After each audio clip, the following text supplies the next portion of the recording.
एक ब्रोकर है जो कि पूरा समाज को बर्बाद किए हुए हैं। ये ब्रोकर सर सिकंदर यादव है।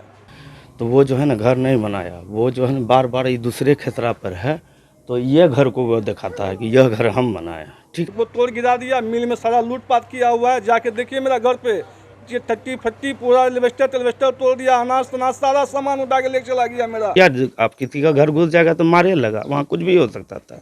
हम आवेदन भी दिए हुए हैं, सीजीएम कोर्ट में केस भी चल रहा है, थाना में कितना आवेदन दिए हुए हैं, एसपी साहब को दिए हुए हैं, डीएम को दिए हुए हैं। हम घर बनाए हैं, ये मेरा है, इस पे अगर कोई जबरदस्ती करने के लिए आ गया तो लड़ाई होगा ही।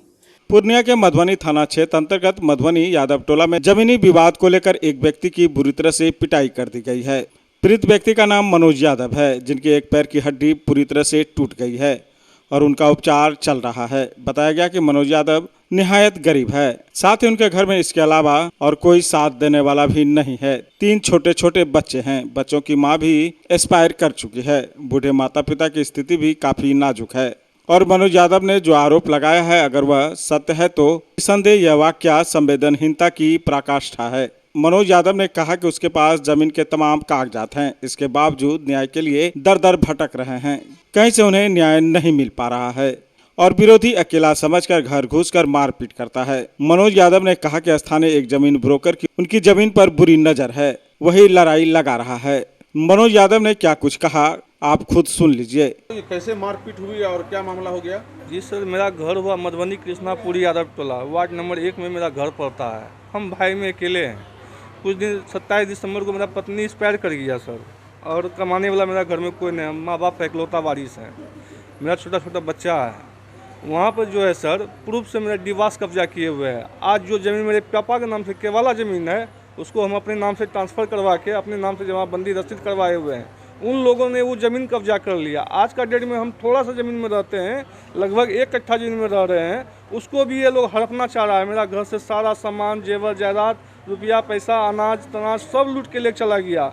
उस दिन हम माँ को लेकर हॉस्पिटल आए हुए थे, हॉस्पिटल से माँ का इलाज करवा के गए हुए हैं सर। जैसे हम अपना दरवाजे पे गए हैं, शरीर से कपड़ा खोले हैं, जैसे मेरा घर में एकाएक सारा आदमी हमला कर दिया।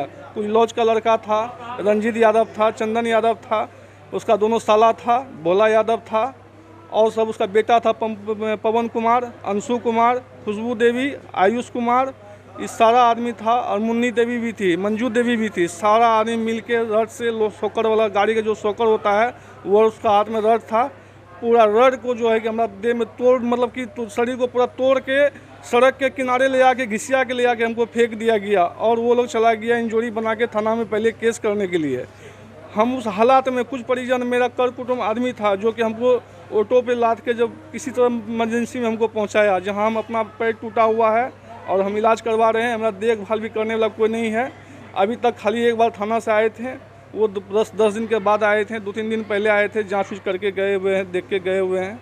वो लोग भी कुछ नहीं कर किए हैं, ना घर पे गए, ना देखने भी नहीं गए। 10 दिन के बाद आए इंक्वायरी करने के लिए घर पे, और यहाँ भी आए, लेकिन आज तक कोई कार्रवाई नहीं हुआ है सर। बराबर ये मामला हमारा 3 गो केस जो है सर सीजीएम कोर्ट में पहले से भी चल रहा है। एगो है 4450 है, एगो 6519 है, दोनों केस पहले से भी चल रहा है। BLDR जो मेरा आदेश पर रखा हुआ है, वो अतिक्रमण खाली करवाने के लिए 2 बार NR भी हम कटाए हुए हैं, 2 बार अंचल को पैसा भी दिए हुए हैं, NR का रसीद भी हुआ, नोटिस भी हुआ। आज तक वो ज़मीन जो है अतिक्रमण खाली नहीं हुआ, जिसके कारण हम लोग आज तक जो है तंग तबाह हैं, विरोध झेल रहे हैं। आज मेरा पैर टूट गया, आज खुदा न खास्ते मेरा हत्या हो जाता तो मेरा बाल बच्चा को देख जो कौन कमा के खिलाएगा, मेरा माँ बाप को कौन देखेगा? ये सरकार जो है क्या कर रही है? हम लोग बार बार आप कह रहे हैं कि आप भाई में अकेले हैं जी, पत्नी भी आपकी नहीं है? जी नहीं सर, और छोटे छोटे बच्चे हैं जी, माँ बाप बूढ़ा है? माँ बाप बूढ़ा है, उसका मैक्स 7 से डॉक्टर राजकुमार से राज से इलाज चल रहा है। उसको किसी तरह हम अपना मेहनत मजदूरी करके उसको जिंदा रखे हुए हैं पापा को, आज वही हमारा साथ दे रहे हैं। आज मेरा घर भी, आपका पैर तोड़ दिया, अस्पताल में भर्ती हैं जी, तो कैसे उधर काम हो रहा है आपका? वो हमारा गाय, बाबूजी 2-4 को गाय रखे हुए हैं, दूध को 2 के बेचते हैं, उसी से हमारा भी मेंटेनेंस कर रहे हैं, वो घर का भी मेंटेनेंस कर रहे हैं। और मेरा साइड इनकम कुछ नहीं, जो मिल था जो हम कमाते थे हमको तोड़ गिरा दिया, मिल में सारा लूटपाट किया हुआ है। जाके देखिए मेरा घर पे ये टट्टी फट्टी पूरा एल्वेस्टर तोड़ दिया, अनाज तनाज सारा सामान उठा के लेके चला गया मेरा। वो लोग कैसा आदमी है? वो सर पहले भी लूटपाट कर चुका है 3 बार। हम आवेदन भी दिए हुए हैं, सीजीएम कोर्ट में केस भी चल रहा है, थाना में कितना आवेदन दिए हुए हैं, एसपी साहब को दिए हुए हैं, डीएम को दिए हुए हैं, समाहरणालय में कई बार, सबके आगे मेरा एप्लीकेशन दिया हुआ। मैं अगर समय दीजिए सर, हम सारा रिपोर्ट लेकर कागज लेकर एक बार बैठ जाएंगे सर। वहाँ पे एक ब्रोकर है जो कि पूरा समाज को बर्बाद किए हुए है। क्यों है ये ब्रोकर? ये ब्रोकर सर सिकंदर यादव है, पूरा समाज को बर्बाद कर दिया है। एक दूसरे को खाली लड़ाने में रहता है, सबका जगह जमीन बेचवाने में रहता है, सबका हड़पने में रहता है, किसी भी समाज का न्याय नहीं करता है। वो इस ढंग का आदमी है सर। रात दिन गांजा भांग दारू वहाँ पीते रहता है, कोई किसी को बोलने वाला नहीं। ब्रोकर है? जी द ब्रोकर है। रंजीत कौन है आपका? ये रंजीत चचेरा भाई था, उसको ही पूरा बर्बाद कर दिया। गांजा भांग दारू पिला के आज हमारे खिलाफ पूरा सब टीम बना के एक तरफा लड़ाई वहाँ हम लड़ रहे हैं। आज हमारा ये घटना हम 2008 से लड़ रहे हैं। तब 2008 से मेरा सिविल को। रंजीत पे पहले से भी कोई और सा मुकदमा है क्या? उससे पहले वो कितना आदमी से मारपीट किया, ढेरी बार जेल भी गया है, बहुत चोरी चुहारी में बहुत चीज़ में गया हुआ है। वो लोग लूटपाट में और जमीन में मामला भी कई बार गया हुआ है, जेल गया हुआ है वो लोग। उसको मतलब अपराधी चरित्र का है वो लोग? वो अपराधी चरित्र का है सर। उसका बेटा भी पवन कुमार अपराधी चरित्र का है, उसका साला भी वही है, भेंगना भी वही है, उसका ऑल परिवार सारा संपत्ति अपना बेच के खा चुका है। वो मेरा संपत्ति डिवास पे कब्जा करके रह रहा है। इधर ISDP के अंदर जो मकान बनाए हैं उस पर भी वो कब्जा करके रह रहा है। आज हमको जान से मारने का प्रयास किया जा रहा है। आज हमारे पीठ पे एक समाज नहीं, एक आदमी नहीं, एक न्याय नहीं है मेरे पास। जबकि इतना दिन से हम न्याय का पेड़ भर रहे हैं, सब जगह एप्लीकेशन दे रहे हैं, आवेदन दे रहे हैं, तारीख कर रहे हैं, कोई सुनने वाला नहीं है। ये किस दिन के लिए न्याय है? इससे अच्छा है संसार से न्याय हट जाए, छोड़ दे पब्लिक को अपने आप मुकाबला करने, या मर जाएगा या मार देगा। क्यों हम लोग का पैसा वकील मुंशी के पीछे बर्बाद करेंगे? कोई नहीं सुनने वाला है हम लोग का सर।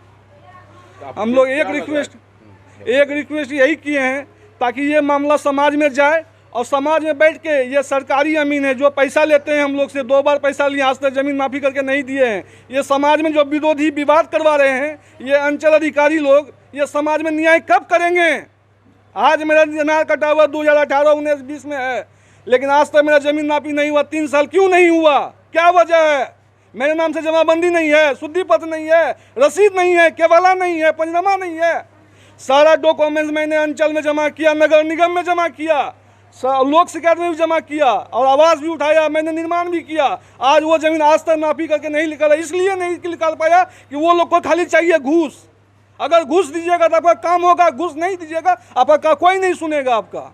इसी कारण सर हम लोग बेबसी में फंसे हुए हैं, आज तक हम लोग को न्याय नहीं मिला है। इस संदर्भ में दूसरे पक्ष के रंजीत यादव ने कहा कि मनोज यादव बहुत ही मनभड़ू किस्म का आदमी है जो कानून की बात नहीं मानता है और कभी भी मारपीट पर उतारू हो जाता है। मजबूरन उन लोगों को मारपीट करना पड़ा है और मनोज यादव ने भी उनके साथ मारपीट की है और नगर निगम वाले को उसी का घर दिखाकर कहता है कि यह उसी का घर है, इसलिए विवाद हो रहा है। बहरहाल इस मामले में दोनों पक्षों की ओर से स्थानीय थाना में लिखित शिकायत की गई है और पुलिस ने प्राथमिकी दर्ज कर जांच प्रारंभ कर दी है। यादव है एक, और वो अस्पताल में भर्ती है, उनका पैर टूटा हुआ है। उनका कहना है कि आप लोगों ने मिल करके मारा है बुरी तरह से, घर से खींच करके, और उनका पैर तोड़ दिया है। नहीं, घर से खींच कर वो हमारा ही घर घुस गया। हम यहीं पर यही रूम में सोए हुए थे, 4 बजे का टाइम था। वो एक आदमी को लेके आया, डायरेक्ट घुस गया कि मेरा घर है। हम सोचे कि नगर निगम से वो आया है, ठीक है। नगर निगम से उस खेतरा पर मामला भी अभी चल रहा है, उसको भी 2 आवास मिला है नगर निगम से, ठीक है। तो वो जो है ना घर नहीं बनाया, वो जो है ना बार बार ये दूसरे खेतरा पर है, तो ये घर को वो दिखाता है कि यह घर हम बनाए, ठीक है। यही मैटर है। इसी के लेके आदमी आया था, वो हमको मारने का प्रयास किया, हमने उसको मारा। अच्छा, वो नगर निगम से उनको परेशान करता है कि आपने पैसा लिया है? जी। तो घर कहाँ न बनाए? जी, तो घर दिखा देता है। ये घर दिखा देता है, यही मैटर है। ना ही उसका यह घर है, ना ही उसका यह जमीन है। आप लोगों से तो विवाद भी चलता है पहले से? कोई विवाद नहीं, वो जमीन हम लोग का है, बाप दादा का, उस पर हम लोग नहीं जाते हैं। अच्छा, दिखा दिया तो फिर मार के पैर काहे तोड़ दिया? दिखा दिया तो मतलब आज से थोड़े चला, 10 गो 5 गो केस भी कर देता है। आज SP साहब के यहाँ चला जाता है, कल SDO साहब के यहाँ चला जाता है, तो परसों न्यायालय चला जाता है, तो परसों थाना चला जाता है। आखिर क्यों नहीं सुनता है? उसका सुनना नहीं चाहिए। उसका क्या मैटर है? क्यों केस करता है आप पे? आज जबरदस्ती केस करता है। आखिर कुछ तो आरोप लगाता तो आरोप तो बोलिए रहे, मेरा कहता है मेरा घर है, मेरा जमीन है, तो बोलिए तो रहे हैं आपको। ये घर भी मेरा है, ये जमीन भी मेरा है। अच्छा, मेरा कहना है कि ये जमीन भी नहीं है उसका, ना ही घर है उसका।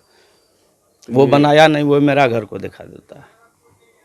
अच्छा, वो जमीन और घर आप ही का दिखा करके कहता है कि मेरा है। मेरा है, हम ही बनाए हैं। जबकि नगर निगम से 2 नोटिस भी उसको हो चुका है, सरकारी अमीन से भी नापी हो चुका है। तो इसके लिए तो आप लोग कानून में जा सकते हम तो कानून पे गए, मारपीट करना वो उचित नहीं। डीसीएलआर के यहाँ गया ना, तो हम लोग तो न्यायालय गए, हम लोग भी अपना वकील रखे, हम लोग भी उसका ही ठीक है, आज ऑर्डर पे है, न्यायालय जो आदेश करेगा हम उसको मानेंगे। उनका कहना है कि न्यायालय वगैरह आदेश कर दिया है, आप लोग खाली नहीं कर रहे हैं उनका जमीन। दिखाइए कागज, दिखाइए, तो बताया ऐसे। हम अभी दिखाते हैं कागज, आप उनसे भी देखिए, हम भी दिखाते हैं कागज अभी। तो ये लास्ट में आप लोग को मारपीट करना ही लगा कि अब कोई मारपीट करना नहीं, मारपीट तो कभी करना ही नहीं चाहते हैं। तो फिर हो गया कैसे? हो गया, आप किसी का घर घुस जाएगा तो मारे लगा, वहाँ कुछ भी हो सकता था। आप किसी का घर घुस जाइएगा, थाना पुलिस क्या से होता आप लोग तंग आ चुके हैं? नहीं, पूरे तंग आ चुके हैं। कौन सिकंदर यादव? सिकंदर यादव भी है। नहीं, बोला कि सिकंदर यादव लड़ाई लगा रहा है, ब्रोकर है। कोई लड़ाई तड़ाई नहीं लगाता है। ये जमीन लिए हैं, जिसका हम घर बनाए हैं, ये मेरा है। इस पे अगर कोई जबरदस्ती करने के लिए आ गया तो लड़ाई होगा ही। Aryabhatta institute of technical education. अब आप बताइए, आप आईटी क्यों कर रहे हैं? आईटी सेक्टर में गवर्नमेंटल एवं प्राइवेट प्लेसमेंट बहुत है। अभी आईटी की क्रांति है, सो मुझे तो यही करना था। तो यहाँ आर्यभट्ट में होगा मौलाना मजरूल हक अरेबियन एवं फॉर्चून यूनिवर्सिटी पटना से मान्यता प्राप्त जिले का एकमात्र पैरामेडिकल आईटी एवं मैनेजमेंट इंस्टीट्यूट है। क्यों ना मैं इसे ही चूज करूं? आर्यभट्ट यानी कि सही फैसला। थैंक्स टू आर्यभट्ट इंस्टीट्यूट, जिसने मुझे दिया कॉन्फिडेंस एवं आगे बढ़ने का हौसला। पारा मेडिकल कोर्स करें, नौकरी तुरंत पाएं। Contact number 7739023553। Campus office Kaptanpara near Durga Mandir, Purnia.